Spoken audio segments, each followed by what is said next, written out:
The cost of living is way up in 2022 due to many factors, but did you know that Florida has been named the most expensive state to live in according to these numerous recent articles? So in this video, we will talk about the true cost of living in Florida to get you prepared in case you're planning to live here. My name is Katrin.pfitzenreiter. I'm a local real estate agent here in Sarasota County, and this channel is all about Florida insights, destinations, and real estate information. So if you haven't subscribed, subscribe, and let's get right into this video. With inflation up, cost of living is up in Florida, and that has been exacerbated with people moving to Florida in order to take advantage of the no income tax, remote work opportunities, and just a major supply and demand imbalance. If you're coming from expensive places such as San Francisco and New York City, most of the locations in Florida will probably still be much more affordable to you to live in. But for many of you from other areas, that's just not going to be the case anymore. Before we talk about actual expenses, let's talk about salaries and wages first, because you're going to need to take that in consideration. Determine what your wage will be if you're going to move to Florida. For some of you, it may stay the same. For many of you, it may be higher or lower. If you're a remote worker with a company that is stationed outside of Florida, check with your company and tax person to determine if you can take advantage of the no income tax in Florida. In some cases, you may end up with more disposable income, but there's some exceptions, including if the office is in a convenience rule state, which may mean that you owe taxes in that state. Now, to get a general idea of going salaries in Florida, refer to glassdoor.com and type in the job type in the city you're interested in, and you're going to get a very good idea of what the general rate is, or the salary. Let's talk about minimum wages. So Florida minimum wage is $10 per hour, which is actually above the federal minimum wage, which is $7.25 per hour. In September of 2022, they're planning to increase the wage to $11 per hour, and there's an initiative to raise the minimum wage by $1 each year up until $15 per hour by 2026. But I've also noticed that many essential jobs are paying way more than the minimum wage in order to attract workers due to the shortage of labor we're experiencing here in Florida. So that's actually good news for you if you're an essential worker. You have negotiation power.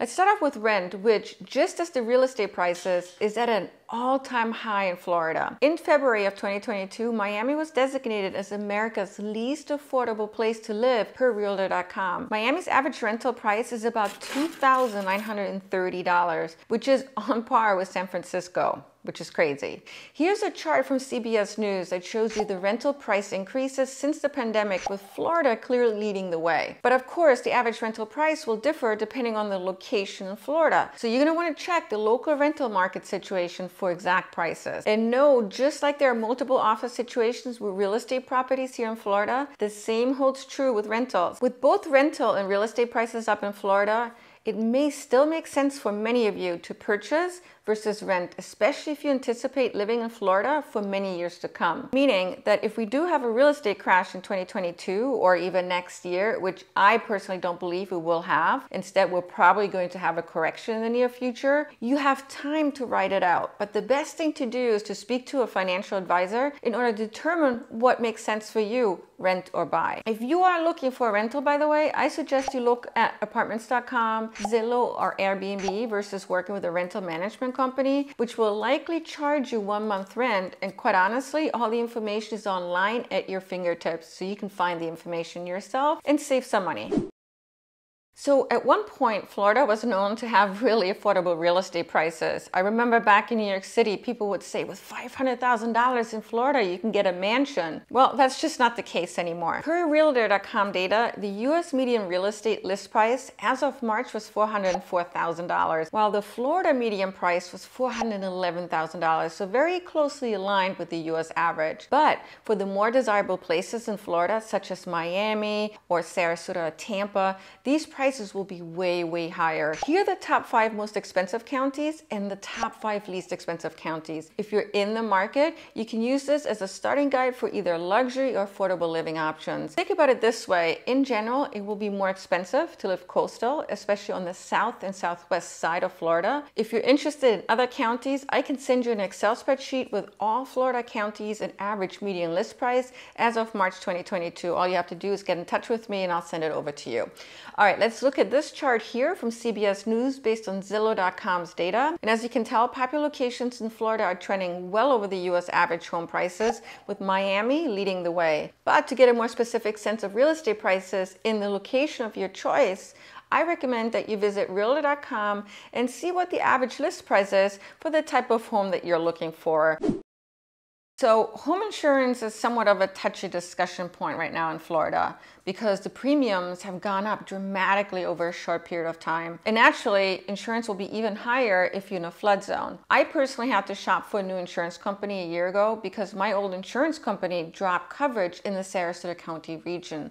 And since then, my insurance costs actually doubled. If you're mortgaging a home in Florida, more likely than not, the mortgage company will demand home insurance. And home insurance companies are becoming a lot pickier as to what homes they're willing to insure.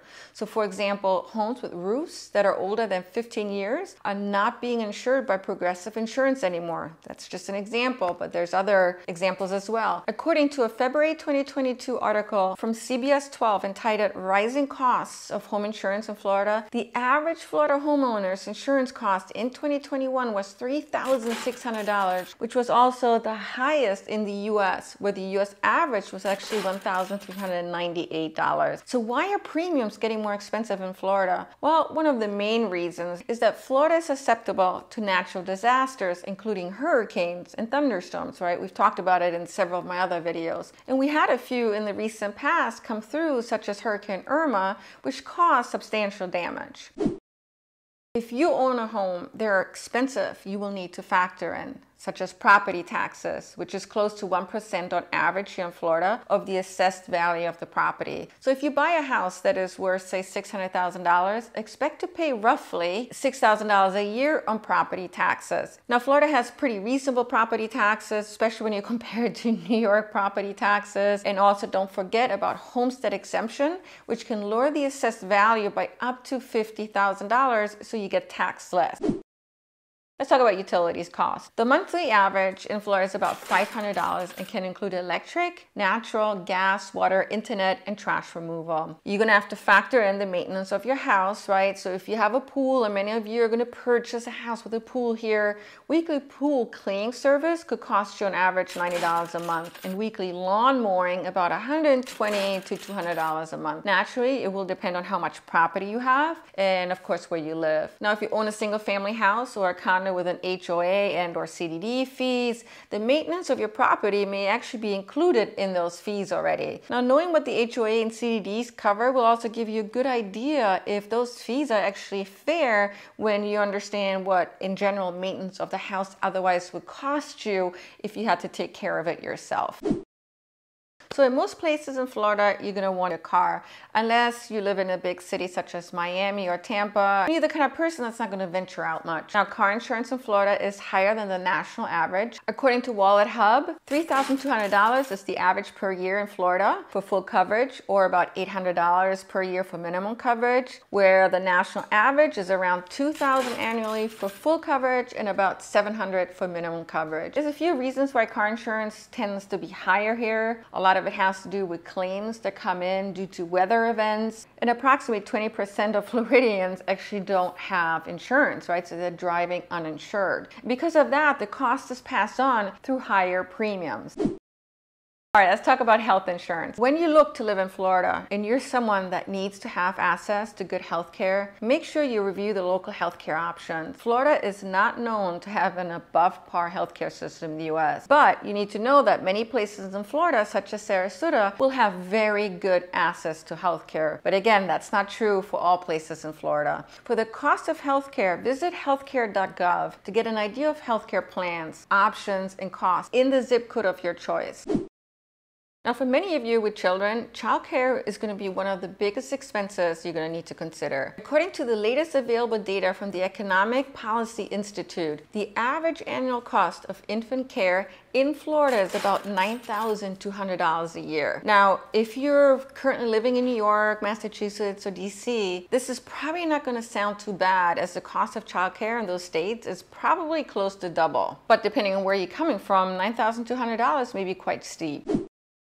Now, a lot of us are going to be doing a lot of driving, especially here in Florida, where everything seems to be spaced out quite a bit. But to determine how much you're going to spend a month on gas, you're going to need to approximate how many miles you're going to drive, right? And what the local prices are. In general, the Florida gas prices are on par with the U.S. average, but you can get more information by referring to gasbuddy.com to get an idea of what the average prices are. And you can compare the gas prices in Florida to the rest of the U.S. states. You can drill down even further and check average gas prices by different locations in Florida. Per move.org, the average cost per groceries in the U.S. is close to $356 per person per month. And this is based on a 2021 analysis where Move.org looked at estimated monthly food costs in each state's most populous city. And the most expensive state is Hawaii, Honolulu, at $556 per month per person. And Jacksonville, Florida came out at about $364 per month per person, so slightly above the U.S. average. Most likely, when you go shopping in Florida, you're going to buy your primary groceries at Publix, which is a grocery chain headquartered here in Florida, and they're all over the place. Let's just check prices for milk and water, okay? Just as an example. For a half-gallon Horizon organic milk, you're going to be paying $5.60. For 24 bottles of Publix brand spring water, it's going to cost you $3.69. Those that live in Florida tend to be very active, right? And that's probably one of the reasons why they're moving here, because they'll have plenty of choices of outdoor activities which they can enjoy pretty much all year round because of the warm weather. But some of us also like to couple outdoor activities with indoor strength training or weight training options, especially during the hot and humid summer months. According to Statista, Florida has one of the most health clubs in all of America, which also means that health club costs can be very competitive. So for example, I go to 3 different clubs. Planet Fitness is my primary club and it's costing me just $10 a month. I also go to Pilates and yoga at other locations, which is really supplemental to my fitness program. And because my primary gym is so affordable, it adds to my fitness expenses. But really, when I consider how much it's costing me, it's not that much, especially when I remember the days in New York City where I spent easily over $100 for just one gym membership. What I'm trying to say is that the gym memberships here can be very affordable, or it can cost you easily over $100 a month, depending on the type you're seeking out.